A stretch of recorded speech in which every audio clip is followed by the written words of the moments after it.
ka foli ani wale ɲuman bɛ ka ɲɛsi aw mɔ Mali kɔnɔ ani Mali kɔkan ni kuma in b'a sɔrɔ aw minnu sigilen don jabaranu kɔrɔ ka ɲamada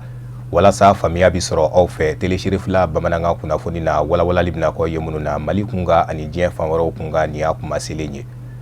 Kabini sibiri tɛmɛnen avril kalo tile 8 an ka jamana ye minisiri ɲɛmaa kura sɔrɔ. Jamana ɲɛmɔgɔ a ye danaya da a ka maa min ka k'o kɛ minisiri ɲɛmaa kura ye o ye a ka minisiri kɔrɔ dɔ ye mun ka baaraw tun bɛ ɲɛsi jamana kɔnɔ finitigilakaw ka koɲɛw ɲɛnabɔli ma ministre de la défense Abdoulaye Idrissa Maïga. Minisiri ɲɛmaa ye a sigilen kɔ a yɛrɛ bɛ ka wulikajɔw dabɔ walasa a bɛ se k'a ka gouvernement kura sigi. Musa Fɔnba a bɛ walawalali caman k'an ye. An ka jamana ye minisiri ɲɛmaa kura sɔrɔ Abdoulaye Idrissa Maïga avril kalo tile 8 sariya se min bɛ minisiri ɲɛmaa kura sugandi jamana ɲɛmaa ye sariya se ta ni ka a tɔgɔ di. An bɛ aw ladɔnniya k'a fɔ Abdoulaye Idrissa Maïga kun ye surasiya minisiri ye kabini septembre kalo tile 3 yɛlɛma kuranin min kɛra gouvernement kɔnɔ san 2016 yan'o cɛ fana a kɛra minisiri ye minisiri min ɲɛsinnen kun don marayɔrɔkow ma kɛrɛnkɛrɛnnenya san 2014 sigida ni jiko o lakanani a kɛra o minisiri fɛnɛ ye san 2014 jamana foroba cakɛla do Abdoulaye Idrissa Maïga bangena san 1958 mars kalo tile 11 Gawo a tilalen kɔfɛ a ka kalanw na Katibugu IPR la ni o ye togodala baara fɛrɛw kalanyɔrɔ ye san 1981 a y'a ka diplôme sɔrɔ ingénieur des sciences appliquées kɛrɛnkɛrɛnnen ɲɛna sira min ka Bagamara a ka baara fɔlɔ taara bɛɛ a yɛrɛ faso ma ni o ye Gawo ye san 1982 minisiriso min ɲɛsin kun bɛ Bagamara ni Mɔni ma o ka cakɛda bolofara min kun bɛ Gawo a kɛra o ɲɛmaa ye nka a bɔlen Katibugu IPR la san 1999 ka taa se san 2001 ma baarabolo dalen min ɲɛsinnen don Bagamara ma Moti mara la a kɛra o projet coordinateur ye 2001-2003 minisiriso min ɲɛsin bɛ togotala yiriwaliw ma ɲininikɛla kun do o yɔrɔ la ni o ye chercheur ye cellule de planification et de statistique olu bɛɛ lajɛlen ye jateminɛ yɔrɔw ye minisiriso kɔnɔ o baarabolo dalen fɛnɛ a kɛra o ɲɛmaa ye ni o ye programme ye san 2003 ka taa se san 2008 ma jɛkulu min sigilen do senga ka ɲɛsin an ka babolo lakanani ma ni o ye agence du bassin du fleuve Niger ye Bamako o ka jateminɛ sira dɔ kun bɛ ni o ye département études et suivi ye a kɛra o fɛnɛ ɲɛmaa ye tɔnko ta fan fɛ Abdoulaye Idrissa Maïga a dɔnnen do kosɛbɛ ka sabu kɛ coordination régionale des organisations et associations démocratiques de Gao san 1991 ka taa se san 1992 ma bɛnkan fanga yɛrɛ o na waatiw an ka jamana kɔnɔ ale ɲɛsinnen kun do o sɛbɛnfurakow ma ni o ye rapporteur ye association malienne des droits de l'homme hadamadenya hakɛ labasa jɛkulu min bɛ an ka jamana kɔnɔ AMDH a kɛra o secrétaire général adjoint san 1990 ka taa se san 1999 ma yɔrɔ min fɛnɛ bɛ wele ko centre d'études de formation et de recherche en développement participatif Soni Ali Ber a kɛra o président d'honneur ye politique bina k'u ka Elhaji Ibrahim Boubacar Keita kuma min na o bɛ ka jamana ɲɛmaaya ɲini an ka jamana kɔnɔ a kɛra o ka directeur de campagne ye san 2013 Abdoulaye Idrissa Maïga kabini san 1983 baarabolo dalen min fɛnɛ ɲɛsinnen do dɔndaw ka wuriyali ma ni u k'a ma ko processus de formation continue ani hakilinaw ɲinini k'u sigi senga yiriwa nasiraw ka a b'o baaraw fɛnɛ na diplôme minnu bɛ i n'a fɔ DEA ani DSS ingénieuriya la o bɛ a bolo gafe bɔlenw na k'i hakili jagabɔ ni ka sɛbɛnni kɛ kɛrɛnkɛrɛnnen ɲɛna baara ɲɛdɔn nasira kan o 30 ɲɔgɔn na a y'o bɔ gafe min bɔra ko Mali entre doute et espoir édition Tombouctou fasiriyɔrɔ la maa minnu kɛra o gafe ɲɛgɛnbaw ye a yira olu maaw la kɛrɛnkɛrɛnnen ɲɛna o ɲɛmaaya kun bɛ tariku ɲɛdɔnba Abdoulaye Konate bolo Abdoulaye Idrissa Maïga ye bangew kɛ wa a yɛrɛ ka ɲɛjɛlanw o ye kalanjɛ lecture ani ɲɛjɛkɛla min bɛ wele ko Scrabble. Jamana minisiri mun ka baaraw kun bɛ ɲɛsi minɛnko sirako ani ka dugu nun don ɲɔgɔn na Madame Traoré Zinab Diop a kun ye taama dɔ kɛ ka taa Sikaso marabolo la walasa ka taa jateminɛ boloda ka ɲɛsi sariya sen dɔ ma n'a bɛ ka labato sariya sen min taara UEMOA fɛ règlement numéro 14 n'o bɛ tali kɛ doni minnu bɛ taa mobilibaw fɛ ka se ka olu la hakɛya an b'aw ladɔnniya k'a fɔ ni sariya sen a taara UEMOA fɛ ka don ba la kabini avril kalo tile fɔlɔ tɛmɛnen Tata Touré a bɛ walawalali caman k'an ye. Minisiri min n'ale kun ka cakɛda ɲɛsinnen do minɛnko ma kɛrɛnkɛrɛnnenya la bolimafɛnw minnu bɛ doni ta n'o ye Madame Traoré Zinab Diop ye ale wulila ka t'i ɲɛ da yɔrɔ kofɔlen dɔw kan dɔgɔkun kelen ɲɔgɔn na UEMOA ka sariya talen kɔfɛ n'o ye règlement numéro 14 ye ka dan sigi doniba ta la bolimafɛn minnu n'olu ka baara ɲɛsinnen do doni ta ma i n'a fɔ camion de transport jago nasira kan minisiri in ka nin wulikajɔ in kadara kɔnɔ a sera Zegwa ka fara hɛrɛma kɔnɔ kan o min bɛ Sikaso marabolo la minisiri ka nin wulikajɔ in ka ɲɛsi nin dugu kofɔlen ninnu na a bɛ kadara min kɔnɔ o bɛ tali kɛ ni sariya senkura min n'a taara UEMOA fɛ n'o ye règlement numéro 14 ye. A ka wulikajɔ kun ye ka taa jateminɛ kɛ nin sariya senkura in bɛ ka waleya cogo minnu na. Ni wulikajɔ in senfɛ mɔgɔw y'u hakilinaw yira k'a fɔ waleya o waleya ni yɛlɛma donn'o la walima ni sariya senkura nana jamana kɔnɔ o tɛ taa gɛlɛyaw kɔ. Nka ko yɛrɛ laɲini ye ka se ka mɔgɔw la faamuya ani ka fɛɛrɛw sigi sen kan fɛɛrɛw minnu bɛ se k'a to gɛlɛya wɛrɛw minnu bɛ se ka sɔrɔ ni règlement kura in na o bɛ se ka kunbɛn cogo min na. Fɛn min ye mɔgɔw kunnafonini ye u y'a yira k'a fɔ mɔgɔw ye kunnafoniw sɔrɔ sabula kunnafoni sera fan bɛɛ fɛ an bɛ don min na i ko bi. Nka fɛn min n'o laɲininen don olu hakilina la o de ye ka taa dɔɔni yanni mɔgɔw ka faamuyali sɔrɔ walasa ka se ka nin sariya kura in waleya. Minisiri kɔrɔ ka fɔ la n'o ye Madame Tarawele Zainab Diop ye ale y'a yira k'a fɔ UEMOA ka nin sariya senkura min n'a talen filɛ nin ye a bɛ dan sigi mobilitigiw ka dɔnnibata la sirabaw kan. Minisiri y'a yira ka kɔrɔfɔw la k'a fɔ nin sariya kura min n'a talen filɛ nin ye bɛɛ dama ka k'a la kɛrɛnkɛrɛnnenya la jamana minnu n'olu sen bɛ UEMOA la wa a tilala ka mɔgɔw ladɔnniya k'a fɔ an bɛ don min na i ko bi Mali jamana y'a kanu ka jɔyɔrɔ ta n'o y'a ka responsabilité ye ni ka tila ka UEMOA ka nin sariya kura in labato n'o ye règlement numéro 14 ye wa nin sariya kura in bɛna kɛ sababu ye ka an ka sirabaw lakana. A y'a yira k'a fɔ nin siraba kofɔlen minnu filɛ nin ye u dilan waati ka na bila bi la a tɛ tɛmɛ san 2 san 3 ɲɔgɔnna kan k'a sɔrɔ bɛn kun kelen don a la k'a fɔ nin siraba ninnu bɛ san 5 walima san 6 ɲɔgɔnna de kɛ k'a sɔrɔ a ma tiɲɛ. Minisiri kɔrɔ ka nin wulikajɔ in kɔnɔ a taar'i ɲɛ da cakɛda dɔ kan n'o ye direction régionale de route de Sikaso ye. O kɔfɛ a taar'i ɲɛ da Ifola pont kan o min ni Sikaso tɛ tɛmɛ kilomɛtiri damadɔ kan pont min n'a bɛna kɛ sababu ɲuman ye ka dɛmɛba don ni sigidalamɔgɔw ma sabula ni sigidalamɔgɔ ninnu bɛ gɛlɛya caman sɔrɔ samiya waatiw fɛ. Buarelakaw communauté de Buare Mali kɔnɔ u y'u ka lajɛrɛba sigi sibiri tɛmɛnen palais de la culture kɔnɔ walasa bara minnu bolodalen d'u fɛ u ka se ka olu nun don ani ka se k'u ka balimaya sinsin ka ba don a la. An ka maa min ye a kɛnɛ sɔrɔ o ye Boubacar Traoré a n'a ka jatala Mohamed Sidibe. Buarelakaw ka ɲɔgɔn kunbɛnba in kɛra bonya ani karama kɔnɔna na. Jama kɔni bɔra fan bɛɛ lajɛlen fɛ ka se ka na nin kɛnɛ in kan. Kɛnɛ in kɔnɔna tun bɛ tali kɛ fɛn min ka sa. Buarelakaw ka jamu sɔrɔla cogo di? Kɛra sababu ye di denmisɛnninw olu ka se ka faamuyali sɔrɔ u ka jamu nacogo kan ani jɔda min bɛ Buarelakaw la jamana in kɔnɔna na. Min y'a bila nin na parce que Buarew ka ca Mali kɔnɔ nka an caman tɛ ɲɔgɔn kalama. An bɛ se kɛ ɲɔgɔn lakodɔn. Denmisɛnw ye nin hakilila in ta k'an wele ka na kɛnɛ kan walasa an ka na ka na kumaw ɲɛ u k'a dɔn Buarew ye mun ye. Donc o de y'an se yan bi ka na nin labɛn kɛnɛ in labɛn k'a sigi sen kan ka kuma denmisɛnw ɲɛ walasa u bɛ se k'u bɔkolow dɔn cogo min. O de y'an se kɛnɛ in kan. An fɛ Buarew ye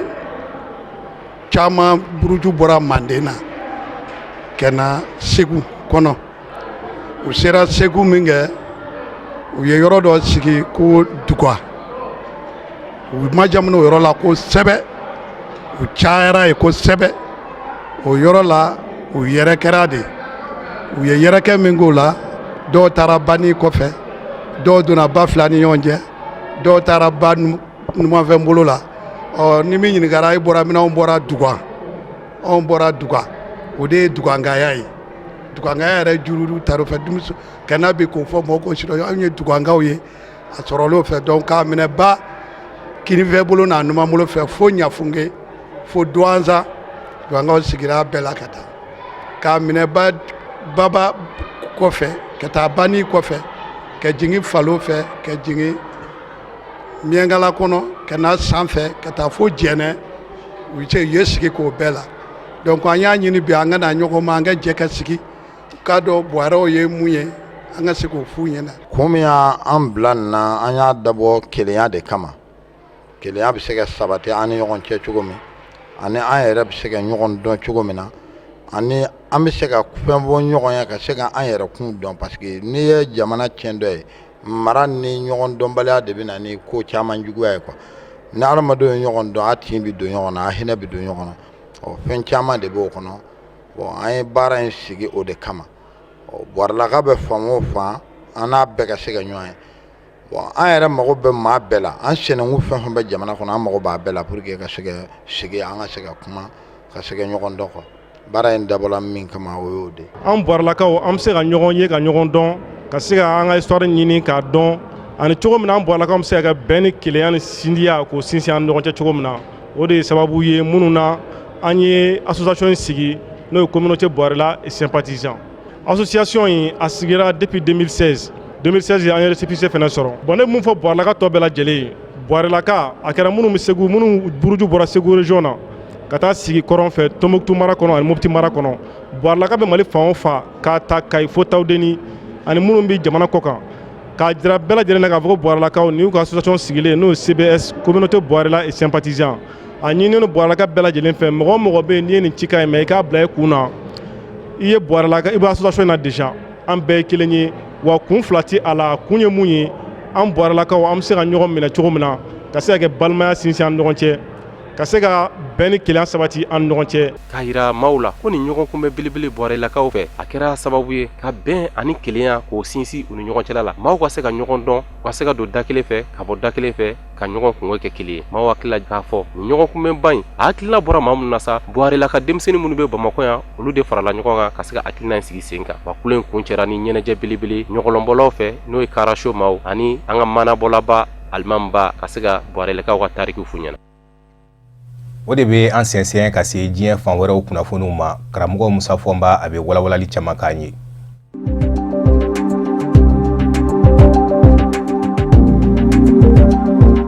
Benengaw ka jamana ɲɛmaa Patrice Talon ye a jira k'a fɔ a ka laɲini kun ye yɛlɛma donni min ye jamana sariya sunba la ni a dajirali ye jamanadenw ka nɔnabilaw la wasabilo kɔnɔ wasadenw de ko don ko a bɔra a ma. A ye danigɛli in kɛ Benengaw ka jabaraninsoba yɛrɛ de la a ko nka ko fɛn kelen min kɔni bɛ yen ni o ma bɛn a ma o ye wulikajɔw minnu kɛra k'a ka laɲini babali ni u k'a ma ko désinformation ko kunnafoniw dira kun nka kunnafoniw minnu ni tiɲɛ tɛ fankelen fɛ yɛlɛma in a ka fɔ la a dabɔkun de kun ye Benengadenw bɛ se k'u yɛrɛ ye minɛ ɲuman kɔnɔ cogo min yɛlɛma kun kan ka don yɔrɔ minnu na o ye jamana ɲɛmaa ka mandako ye a kan ka hakɛ min kɛ Patrice Talon ko b'a fɛ a kun ka kɛ san 6 ye ka dan o ma i n'a fɔ a nane jamana ɲɛmaaya la a kun y'o min laɲini nka jamanaden fanba olu ka nɔnabila minnu bɛ wasabilo kɔnɔ wasadenw u ma se ka jɛ ni ko in ye o kɔnɔ b'a jira k'a fɔ manda kelen ka bɛn san 5 ma manda filanan ni b'o ɲini o fɛnɛ ka kɛ san 5 ye san 5 sigiyɔrɔma 2 san da a bi to o la maa min na ni Patrice Talon yɛrɛ ɲininka la yala wasadenw banko min ye nin ye e ka hakilina mɔ ka manda kɛ kelen ye san 6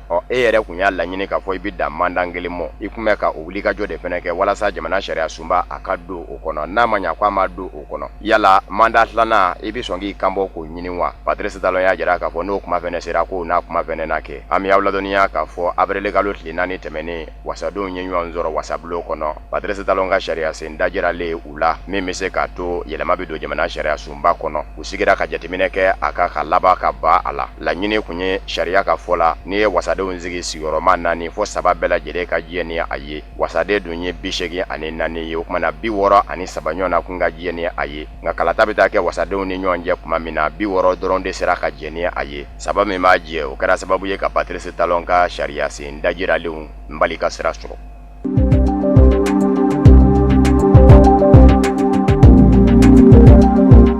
Misran jamana masakɛ Egypte masakɛ Abdel Fattah al-Sisi ye dantigɛli kɛ dimanche don wulada yan b'a fɛ k'a fɔ état d'urgence bɛ sigi sen kan kalo 3 kɔnɔ Egypte jamana kɔnɔ ka sababu kɛ Bamanjiw ka wulikajɔ kɛra sababu ye ni nka maa 44 bɔnɛ u ni na maa 44 ninnu chrétien bolofara min bɛ wele ko coptiw ni o ye Egypte chrétienw ye ko in kɛra ka ɲɛsin olu de ma Egypte jamana sariya sunba o sariya senw kɛmɛ k'a jira k'a fɔ jamana ɲɛmaa mana hakilina ta k'a fɔ état d'urgence bɛ sigi sen kan jamana kɔnɔ dɔgɔkun kelen de bɛ a bolo yan'o cɛ a ka wuli ka se wasabilo kɔnɔ walasa wasadenw ka diɲɛ ni a ye ka wasabilo kɔnɔ gwɛlɛyaba tɛna ye hakilina in na min bɔra Abdel Fattah al-Sisi jamana ɲɛmaa la ka sababu kɛ maa fanba ye a ka maaw ye wa u bɛ senna kabini san 2013 don min na a ye Mohamed Morsi ka kafo jaso ni o kun ye frère musulman mɔgɔw ka fanga ɲini jɛkulu cɛbɔ ye jamana kunna Abdel Fattah al-Sisi ye dantigɛli in kɛ kunnafoni di kɛnɛ dɔ de kan a yɛrɛ dagayɔrɔ la ni o ye palais ye wa état islamique Bamanji jɛkulu fɛnɛ y'a jira k'a fɔ maa 44 minnu bɔnɛna u nina chrétien diinɛ bolofara coptiw la ko olu de ka kɛwale fɛnɛ don Abdel Fattah al-Sisi jamana ɲɛmaa y'a yira jamanadenw na k'a fɔ hakilina dɔw bɛ yen olu bɛna ta Misira jamana kɔnɔ walasa jamanadenw bɛ se ka lakana kalo 3 in kɔnɔ polisilakaw minnu bɛ Misira jamana kɔnɔ olu bɛ se ka minɛni kɛ kuma bɛɛ u bɛ se ka sɛgɛsɛgɛli kɛ kuma bɛɛ wa jama lajɛrew fɛnɛ u bɛ se k'olu fɛnɛ bali kuma bɛɛ Egypte yɛrɛ ye san 30 de kɛ état d'urgence la Hosni Mubaraki binnen arabuw ka wulikajɔ senfɛ ni o ye printemps arabu ye ni ka na ni Mohamed Morsi Morsi frère musulman fanga ɲini jakulu cɛbɔ ye jamana ɲɛmaya la san 2012 o de kɛra sababu ye ka état d'urgence ko dabila nka Mohamed Morsi fɛnɛ ka fanga binnen Abdel Fattah al-Sisi fɛ ka sababu kɛ jamana den dɔw fɛnɛ ka wuli ka jɔ ye san 2013 ni Abdel Fattah al-Sisi surasi ɲɛma ye fanga ta a ye état d'urgence kurakuraya Misira jamana kɔnɔ barisabu ka da ka Mohamed Morsi kanu b'a minnu ni olu kuma jɛ ni a ka fanga ye ka sababu kɛ a ye maa min ka fɔ jaso o kun ye olu ka maa ye olu tora ka wuli ka jɔw daminɛ a ye wara da olu la ni ka maa caman bɔnɛ ani na Mohamed Morsi kanubaw la état islamique Bamaji jɛkulu yɛrɛ fana ale kɛmɛ ka bisimila minɛ Misira jamana fa dɔ fɛ yɔrɔ min bɛ wele ko Sinayi kɛrɛnkɛrɛnnen ɲɛna u ka wuli ka jɔ ka ca o yɔrɔ in na.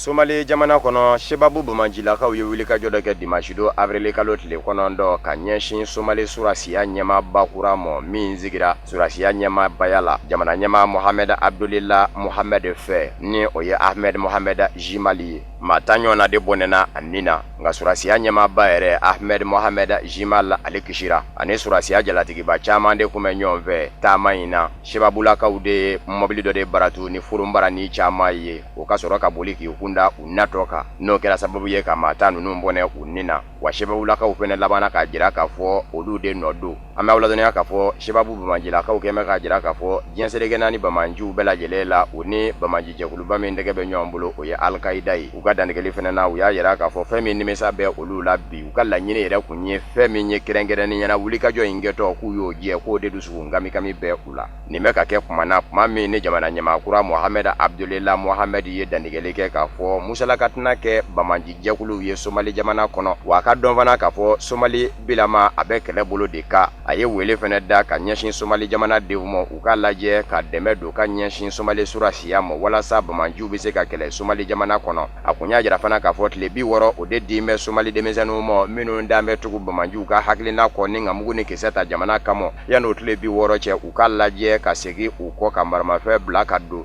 jamana kɔnɔ ni o ma kɛ fiyewu wulikajɔ min bɛna daminɛ a fɛ ka ɲɛsin Bamanjiw ma maa tɛna to Shebabulakaw ka sin ka nin n'a ɲɔgɔnna wulikajɔ ta ka surasiw sɛgɛrɛ u b'a jira de k'a fɔ a ye fɛn min fɔ a bira tulogere tulo kɔnɔ.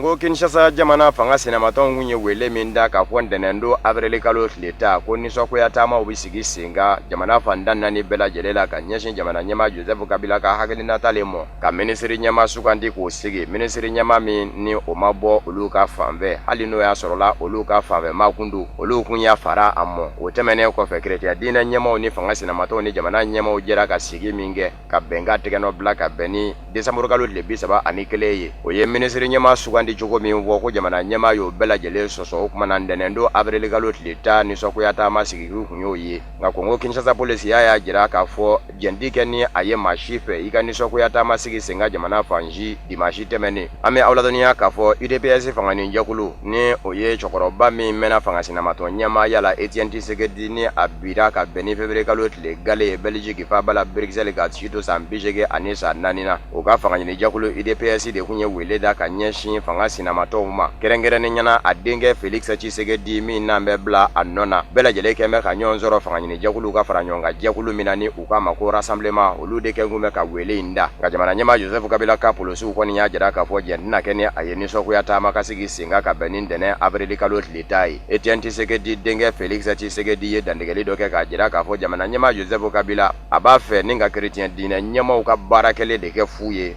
baarakɛlen min kɛra sababu ye ka tɛgɛnɔ bila kɛ bɛnkan sɛbɛn na ni o kɛn bɛ ka jira k'a fɔ minisiri ɲɛma bɛ sugandi fanga sinamatɔnw ka fa de fɛ k'o kɛ minisiri ɲɛma ye o ni jamana ɲɛmayaso ka jɛ ka jamana mara fɔ ka taa se san 2017 laban daw ma ka sɔrɔ ka kalata dɔ labɛn min bɛna na ni jamana ɲɛmaakura ye jamana kunna ko nin y'o bɛɛ lajɛlen donnen ngalama na jamana ɲɛma Joseph Kabila sababu la a ye dantigɛli in kɛ dimanche o dimanche donya kelen kunnafoniw y'a jira k'a fɔ a sina ka Kongo Kinshasa jamana bila ni ka taa bisimila minɛ Ethiopie faba la Addis Abeba ka bibi na nazaralatɔma Union Européenne kɛn bɛ k'a jira k'a fɔ kɔni bɛ yɔrɔ min na bi a jɔrɔ mɛ ni Kongo Kinshasa lahala ye kɛrɛnkɛrɛnnen ɲɛna jamana ɲɛma Joseph Kabila olu ka kuma bi boli ale de ka fa kan ko barisabu ka d'a kan san 2016 décembre kalo tile 31 tɛmɛnen an kɔrɔ tɛgɛnɔ bila kɛra bɛnkan sɛbɛn min na ni chrétien diinɛ ɲɛmaw ka wuli ka jɔ ye ko jamana ɲɛma Joseph Kabila min sinsin o ka minisiri ɲɛma sugandi.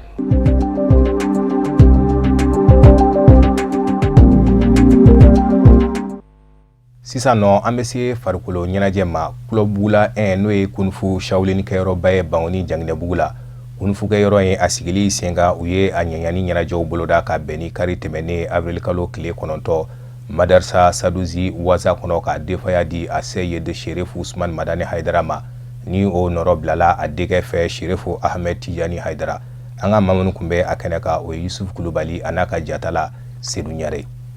Min ni bolofili ani senfili kalanso ye a sigila sen kan ka kɛɲɛ ni san 2004 ye